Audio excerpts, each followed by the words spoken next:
big-time rivals, read the ad in the Nag's Head. Rodney Trotter is a managing director. Boyke chuckled, his laugh sounding like a cold engine failing to start, and Cliff Richard's on 40 silk cut a day. But for Rodney, the title was a weight he intended to carry with pride. He began wearing a suit, a slightly ill-fitting one from a liquidation sale, carrying a briefcase that contained nothing but a ham sandwich and a map of South London. He even started listening to Mozart's Symphony No. 38 to ease his executive stress. "It helps me unwind," Rodney told Trigger, the local road sweeper who was as reliable as he was dim. "Are there no words to it, Dave?" Trigger asked, staring at the CD player. "No, Trigger, it's instrumental." While Rodney played at being a mogul, Del was busy in the background, plotting their grand return. He was waiting for the big one, the opportunity that would wipe out the tax debt and put them back in the yellow coppery. The opportunity arrived in the form of a television screen. "Welcome to the game show that everyone is talking about," the television blared. "This is live. This is Jonathan Ross. And this is Gold Rush." Del watched the screen, his eyes widening. 100,000 pounds, the gold at the end of the rainbow. "I'm going on it," Del announced. "I've worked it all out. I'm a natural for telly. I've got the charisma, the wit, and I know my history." "Del," Cassandra said, looking up from her book, "last night, the question was who introduced the potato to England, and you said King Edward." "I didn't hear the question properly," Del protested. "I thought he said who is the king of potatoes. It was a trick question." Chapter 6, The Studio Lights. The night of the recording, the atmosphere in Nelson Mandela House was electric. Del had spent hours preparing, which mostly involved trying to squeeze into a suit that made him look like a very expensive sausage. "You look brave," Raquel told him, adjusting his tie.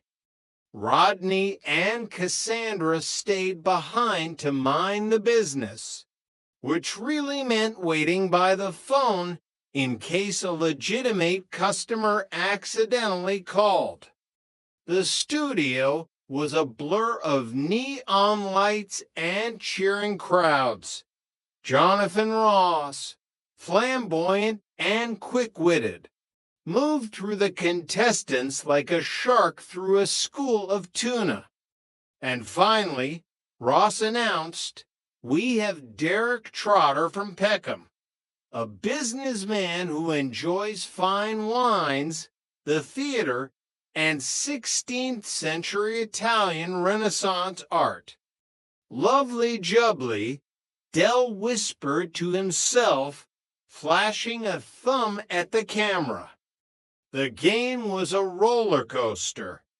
Del navigated the early rounds with a mix of luck and sheer bravado. He correctly identified Kilimanjaro as the highest mountain in Africa. "Any idiot knows Fuji makes cameras," he boasted. He survived a challenge from a financial advisor named Mike. Then came the green question, 25,000 pounds. "In which state was President Kennedy born?"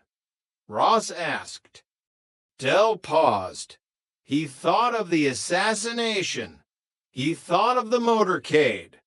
Well, Dell said, trying to be clever, when he was assassinated in 1963, he was in a terrible state. He died. The audience groaned. Ross shook his head. I need one of the three options: Derek, Texas, Florida, or California. Dell panicked. He used his shot in the dark. Florida, he guessed. The buzzer sounded like a death knell. No, Derek, it was Texas. You're frozen out. But there was a lifeline. A penalty question worth 50,000 pounds. If he got it right, he went to the gold question. Which classical guitarist wrote the opera The Child and the Enchantment? Was it Ravel, Segovia, or Rodrigo? Those mind went blank. He looked at the camera, his eyes pleading. I'm going to have to use my SOS, Jonathan. And who is your savior tonight?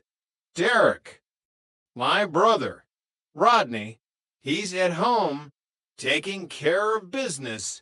He's got to GCEs. You know, he's the brains. Chapter 7, The Ravel Disaster. Back in the flat, the phone rang. Rodney snatched it up. Hello, is that Rodney? Piss off, Mickey, Rodney shouted. You're getting on my tits now with the impressions. Rodney, it's Jonathan Ross. We're live on air. Your brother needs your help for 50,000 pounds. Rodney froze. His heart hammered against his ribs.